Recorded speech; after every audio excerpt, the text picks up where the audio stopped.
Bonjour, vous êtes bien sur Histoire d'en dire plus. Aujourd'hui, on va parler de Starship Troopers, le film. Le premier du nom, l'original, pas la suite.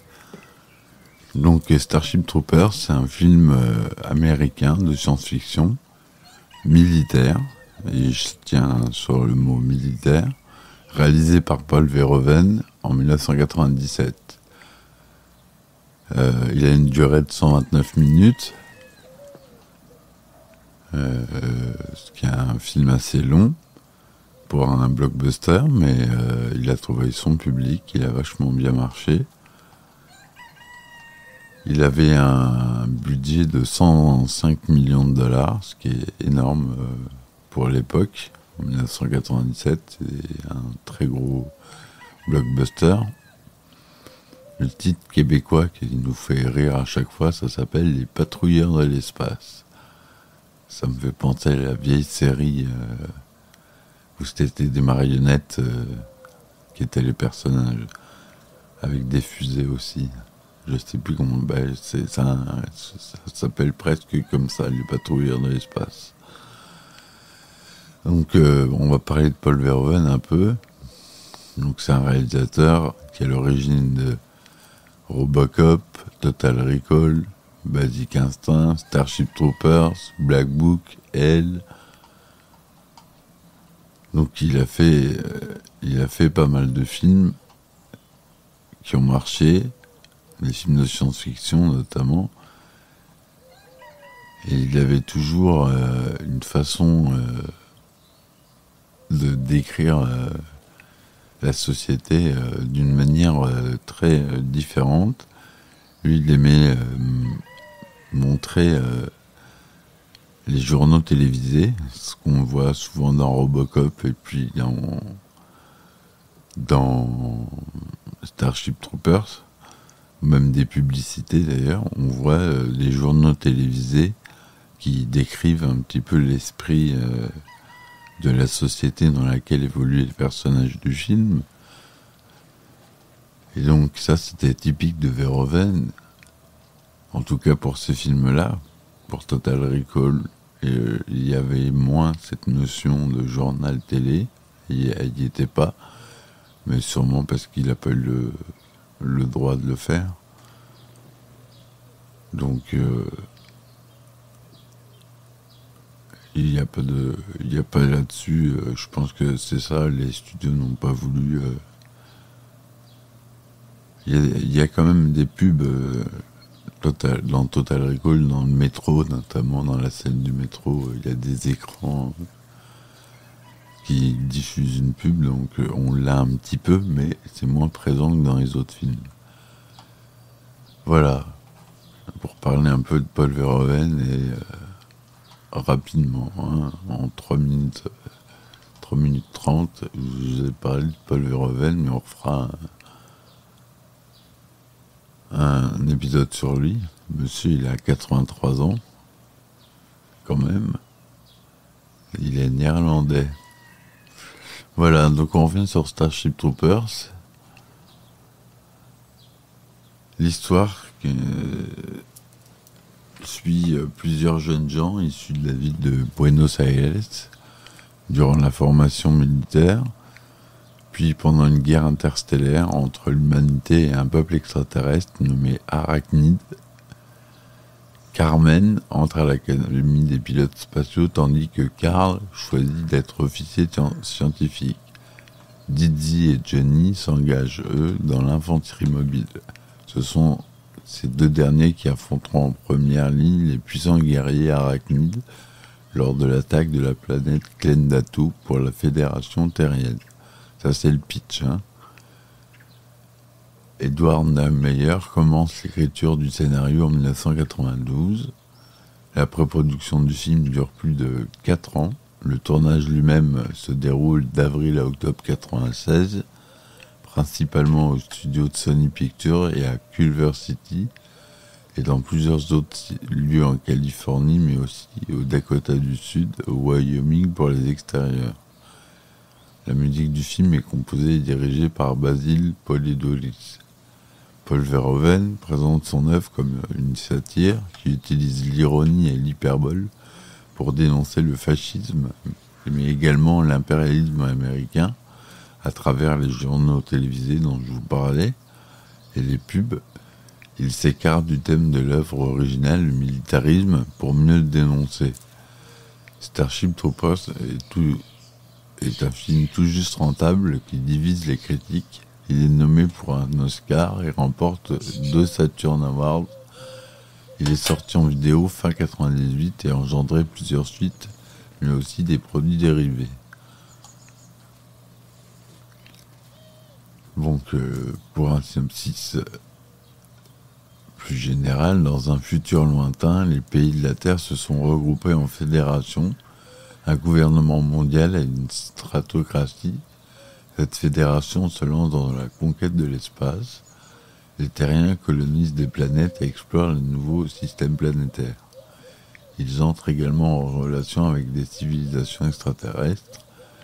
Petit à petit, se trouvent menacés par l'une d'entre elles, la belliqueuse civilisation des arachnides. En effet, cette race d'insectes géants lance des attaques ponctuelles depuis son système de Klendatu.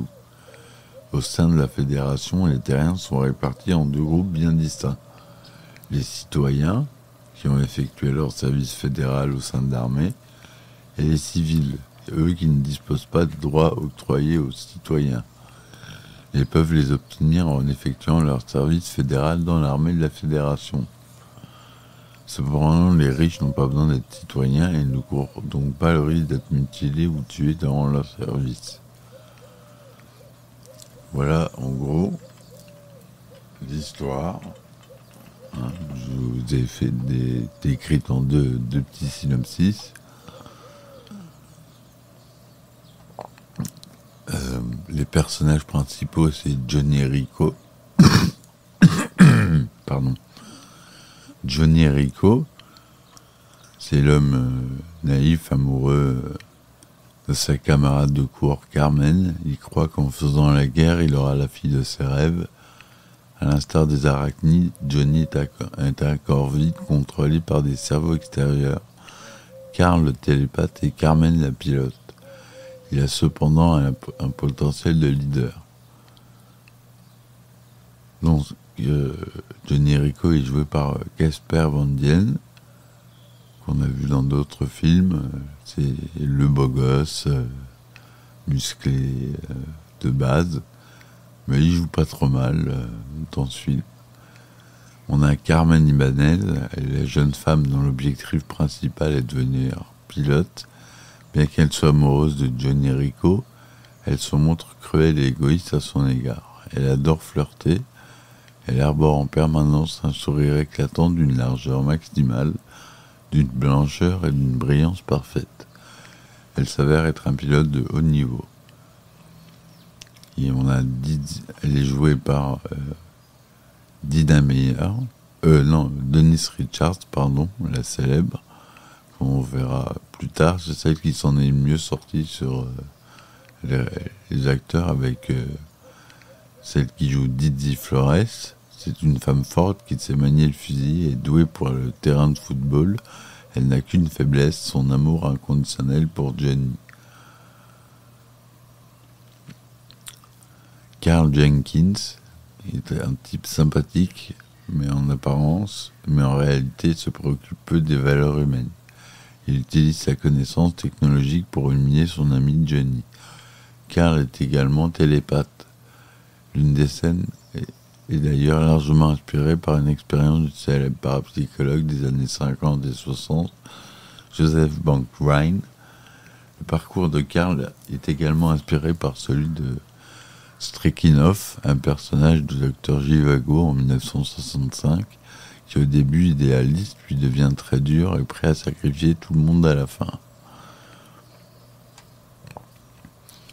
Donc voilà les 4 personnages principaux dont on va suivre l'histoire pendant tout le film. Carl Jenkins, qui est joué par Neil Patrick Harris, que vous connaissez sûrement dans How I Met Your Mother,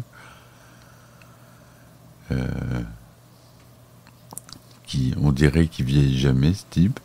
Parce qu'en 97, il y a la même tête quand il joue à How I Met Your Mother. C'est donc impressionnant. On a Jack Buzzet, alias Ace Levy. Buzzet est l'acteur qui joue dans le film avec Steven Seagal, Le piège en haute mer. Steve Buzzet, qui est son frère, complètement cinglé. On a Michael Ironside qui joue le sergent Raczak, qui est assez connu, qui a une tête assez connue. Voilà. Quand il est sorti, il avait une interdiction de moins de 12 ans en France, ce qui n'est pas beaucoup parce que le film est vraiment très gore. Et j'ai oublié de parler du format. Il est tourné en couleur 35 mm au format 1,85e avec un son Dolby Digital. Voilà.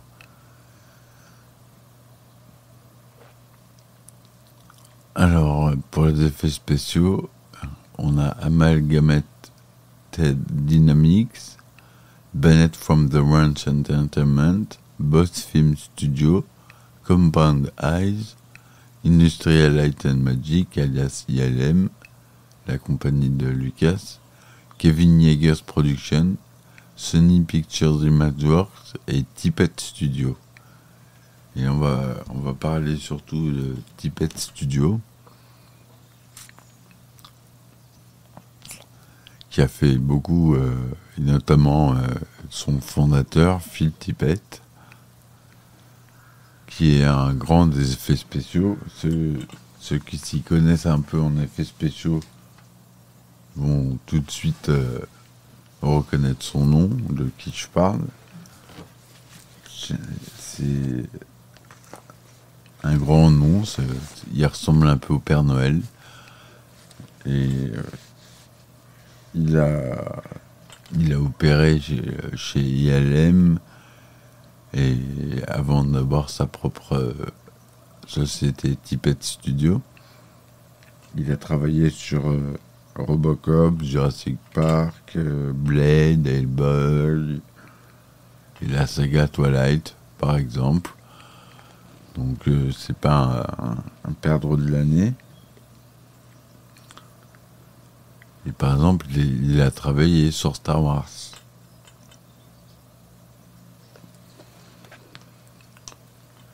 Donc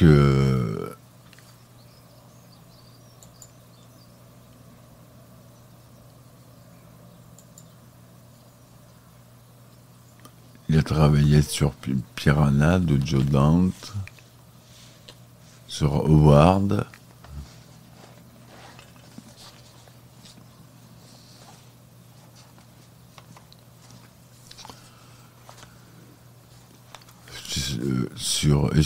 sur Willow, sur Jurassic Park, j'ai déjà dit, Cœur de Dragon, Evolution, Twilight, j'ai déjà dit, Jurassic World en 2015. C'est le réalisateur en 2004 de Starship Troopers 2, Héros de la Fédération, qui est un très mauvais film. C'est pas son meilleur métier, réalisateur. Il n'est pas vraiment fait pour ça. Et c'est lui qui a animé une bonne partie des plans avec les arachnides. Donc je pense que vous avez tous vu le film maintenant, parce qu'il date de 97, il est passé plusieurs fois à la télévision, donc vous le connaissez.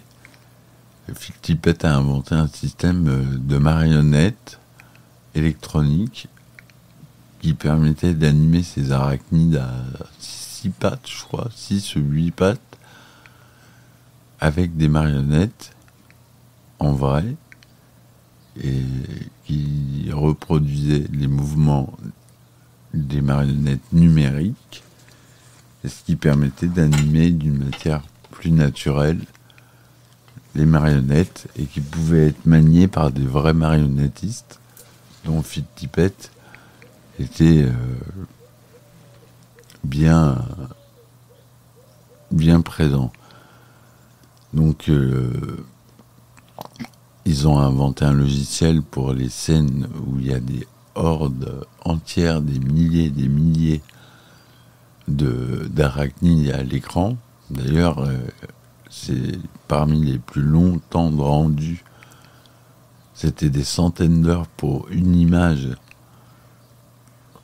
de ces scènes. Parce qu'à l'époque, en 97, tout marchait sur Silicon Graphics. Et ils avaient des render farms. Et on ne pouvait pas trop se permettre de faire des énormes choses. Donc c'est pour ça que le budget est si élevé. C'est que les scènes avec les arachnides sont hyper impressionnantes. Que ce soit quand ils sont seuls ou quand ils sont en horde de plusieurs centaines de milliers à l'écran. Et pour l'anecdote, ils avaient inventé un système pour qu'aucun des arachnides ne fasse le même mouvement ou se rentre dedans.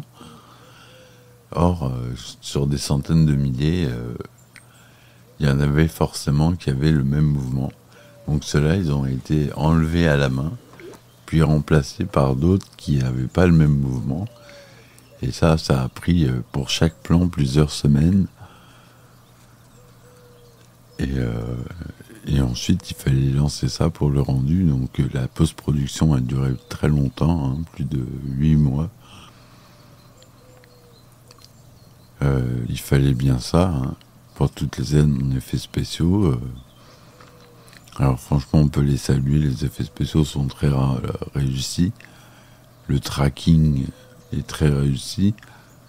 On a des mouvements de caméra avec les arachnides incrustés. Et à l'époque, c'était une avancée spectaculaire. Donc les effets spéciaux sont vraiment impressionnants pour l'époque. C'est un mélange de maquettes. Les vaisseaux spatiaux, par exemple, c'était des maquettes sur la plupart des plans, ou sur certains plans des effets spéciaux numériques. Mais pour la plupart des plans, c'était des maquettes. Très bien réalisé d'ailleurs. Et pour le plan des explosions, où on voit les explosions des différents vaisseaux, c'est exactement la même chose, c'est des maquettes. À l'époque, on n'était pas encore capable de réaliser de manière aussi réaliste des vaisseaux explosés. Donc on a réalisé ça directement en vrai, sauf les explosions qui sont incrustées dans l'image pour des questions d'échelle. Quoique elles sont pas vraiment à l'échelle, et puis dans l'espace il n'y a pas d'explosion. Mais enfin bon, ça c'est souvent arrivé dans les films. On ne respecte pas la physique. Il n'y a pas de bruit et il n'y a pas de son. Mais bon. Et donc, l'ensemble des effets spéciaux est vraiment impressionnant. Jusqu'au monstre final qui est assez drôle à voir, vous verrez. Je vous raconte pas si vous l'avez pas vu, mais bon. Il a une drôle de forme, ce qui est assez marrant.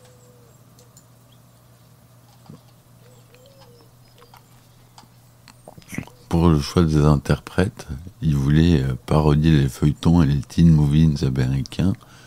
Paul Verhoeven choisit les comédiens principaux pour leur trait régulier et leur caractère lisse, pour reprendre le style des bandes dessinées. C'est vrai que Casper Van Dien, il a typiquement la tête, les traits réguliers, caractère très lisse.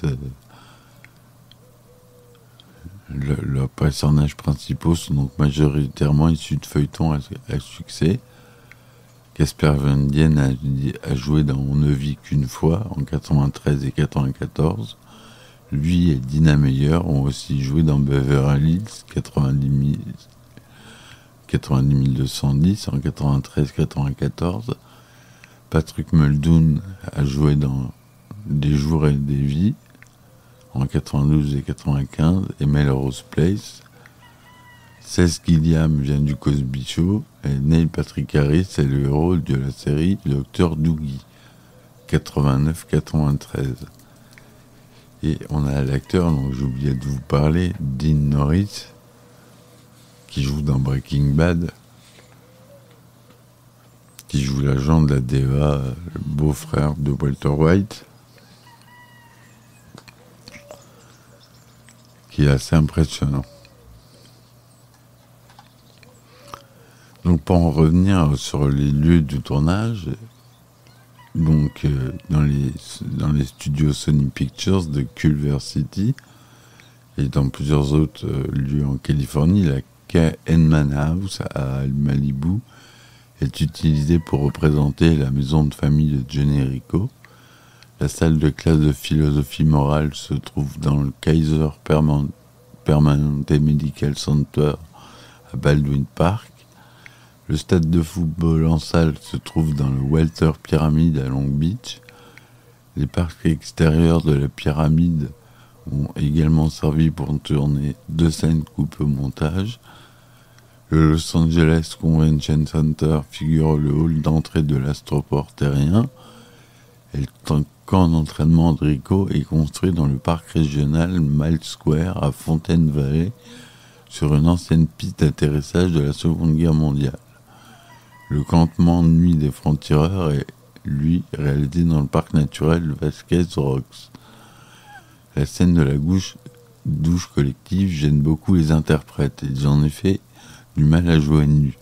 Pour les rassurer, l'actrice Dina Meyer propose alors que le réalisateur et le directeur de la photographie soient également déshabillés pour que toutes les personnes sur le plateau soient dans les mêmes conditions. Verhoeven et son équipe acceptent et obtiennent alors une scène bien plus naturelle. Pour les extérieurs, représentant la planète des arachnides, les équipes du film a quitté la Californie pour 2 autres États. Pour la planète Tango-Ria, pour la plupart des plans ont été tournés dans le parc national des Badlands, dans les Dakota du Sud. Pour la planète P, où se déroule la bataille finale, il s'agit de l'escarpement de Hell's Half Acre, dans le Wyoming. Et comme les arachnides sont créés numériquement en post-production, Phil Tippett aide Verhoeven dans la direction des comédiens face aux monstres invisibles sur le plateau. Ainsi, pour représenter ces monstres, Tippett et ses assistants courent sur le plateau avec des longues tiges ou avec au bout une balle de tennis, servant à simuler la taille et la vitesse des insectes. Pour obtenir l'effroi des interprètes, Verhoeven ouvre le cri « Ils attaquent, ils attaquent !» Pour la scène où Johnny Rico monte sur le très gros arachnide nommé cuirassé, une grosse carapace est construite par le super des effets spéciaux John Richardson et montée sur un tracteur pour simuler dans les gros plans la présence de l'acteur Casper Van Dien sur l'insecte géant. Ces plans sont ensuite combinés à d'autres plans où l'acteur et l'insecte sont réalisés en images de synthèse devant des plans filmés par l'assistant réalisateur Vic Armstrong. Les scènes se déroulant dans le poste de pilotage du vaisseau sont tournées, elles, en plateau autour d'un fond vert. Des lampes sont déplacées autour du cockpit pour stimuler l'attaque des plasmas. Et pour la navette de sauvetage, c'est un plateau à balancier qui est utilisé pour réaliser les tremblements. Voilà. Pour la post-production, le film est une coproduction des sociétés Touchstone Pictures, filiale de Walt Disney, et la TriStar Pictures, filiale de Sony Pictures Entertainment, mais essentiellement portée par cette dernière. Durant les 2 ans de production, les dirigeants de Sony Pictures se succèdent et aucun n'est resté plus de 4 mois. De plus, Verhoeven entretient de très bons rapports avec les dirigeants de TriStar, société qui a déjà distribué Total Recall et Basic Instinct. Le réalisateur n'a subi donc aucune pression ou censure. Il n'a coupé que très peu de choses au montage. Il s'agit essentiellement de scènes qu'il a jugées après coup inutile. Selon lui, le film correspond à sa version initiale pour 90 à 95% du film. Verhoeven a abandonné 2 scènes qui approfondissent les rapports entre Johnny et Carmen sur la pelouse. Ces 2 scènes montrant le rapprochement de Carmen avec Zander et un baiser entre Carmen et Johnny à la fin du film, le baiser de la fin. Ces scènes sont également coupées car lors de la projection test, les spectateurs ont protesté bruyamment. En effet, ils n'approuvent pas que la fille puisse embrasser 2 garçons.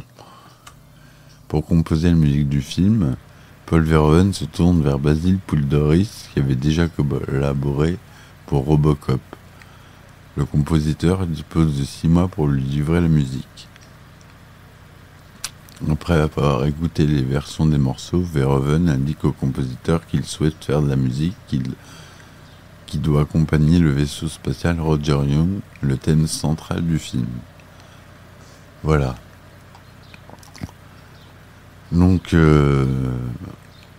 l'accueil du critique est moyen. Sur Rotten Tomatoes, il obtient le score de 63% pour un total de 59 critiques, ce qui est assez bas.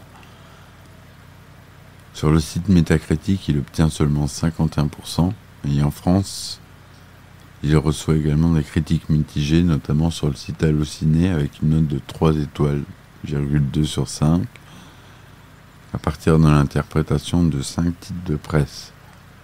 Beaucoup de critiques américains sont particulièrement violentes. Le Wall Street Journal accuse le réalisateur et le scénariste Ed Neumeyer d'être des néo-nazis.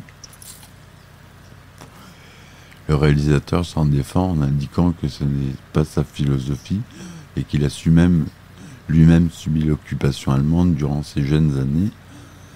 Rita Kempley du Washington Post trouve quant à elle que le film est incohérent et ne parvient pas donc à déterminer si Verhoeven dénonce ou adule l'idéologie du Troisième Reich. Janet Maslin du New York Times reproche au film d'être trop patriotique, trop violent et de comporter des scènes de nu. Elle pense que Starship Troopers ne s'adresse qu'aux amateurs de films violents. Voilà en gros un peu la critique de presse.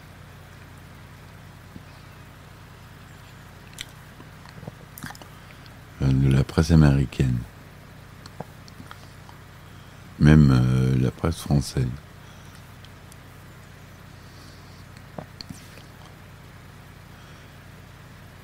Box office, aux États-Unis, il a rapporté que 54 millions de dollars et en France 965 000 entrées, ce qui en fait un total mondial de 121 214 000 dollars, donc qui rentre à peine dans ses frais. Pourtant, il y a eu un 2 et un 3 qui sont totalement merdiques, excusez-moi du terme, mais c'est vrai.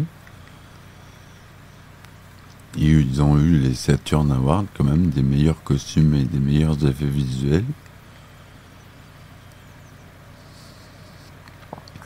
Nomination aux Oscars pour des meilleurs effets visuels pour Phil Tippett, normalement, et Alec Guinness, deux grandes stars des effets spéciaux. Alec Guinness, je vous en reparlerai dans un autre épisode. Et ils sont nommés aussi au Satellite Awards pour les meilleurs effets visuels pour Phil Tippett et Scott Anderson. Donc voilà, je parlerai pas de l'inspiration du film qui est inspiré d'un roman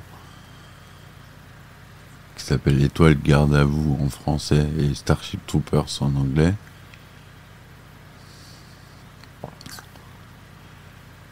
Et d'ailleurs, le réalisateur le trouvait très mauvais. Il demande au scénariste Edward Neumeyer de lui raconter l'histoire qui décrit en fait la vie de la garnison et qui concerne assez peu les extraterrestres. Donc, c'est vraiment une libre inspiration de ce livre. Voilà, bon, bah, j'espère que ça vous aura plu. Continuez à vous abonner et puis venez écouter de temps en temps. J'en fais assez régulièrement, au moins un par semaine minimum. Donc merci de m'avoir écouté. À bientôt. Et puis bonne journée.